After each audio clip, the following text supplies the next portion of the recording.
আসসালামু আলাইকুম। আজকে তো বা ইন্ডিয়া আর পাকিস্তানের তো ফাইনাল ম্যাচ। তে ও ম্যাচের প্রেডিকশন কি তৈব তোমরা কমেন্ট বক্সে জানাইও। আর চির প্রতিদ্বন্দ্বী পাকিস্তান আর ভারতের মাঝে যে খেলা হইব খুব আকর্ষণীয় একটা ম্যাচ হইব। আর তোমরা তো খেলার মাঠও দেখো তারার যে অবস্থা, কেউ লোকে হাত মিলায় না, কেউ লোকে মাতে না, ওটা অবস্থা খারাপ।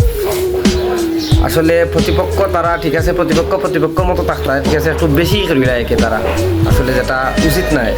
ক্রিকেট ভদ্রলোকের খেলা মানুষে হয়, কিন্তু ওটা তো ভদ্রলোকের পরিচয়তা আমরা তো পাই না ইন্ডিয়া পাকিস্তানের ম্যাচও। আমরা চাইমো আর কি যে তারা সুন্দর একটা খেলাও উপহার দিত, আর তারা এখন আরও লগে মিল্লা চলতো, আমরাও চাইমু।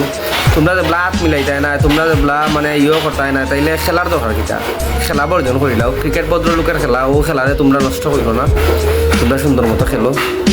আর আমার পার্সোনাল ওপিনিয়ন হইলো যে বাংলাদেশ আর সে বালা করছে, কারণ হইলো ইন্ডিয়ায় তারারে থাবাই তো বাইরে হয়ে গেল, ফাইনালও তারারে গোনাতেও ধরলো না।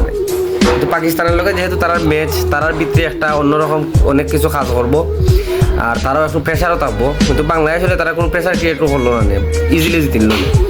সো পাকিস্তান গেছে আসলে ভালো হয়েছে, আমরা খুব ভালো একটা ম্যাচ দেখতাম পারবো, ফাইনালের মতো দেখতাম পারবো।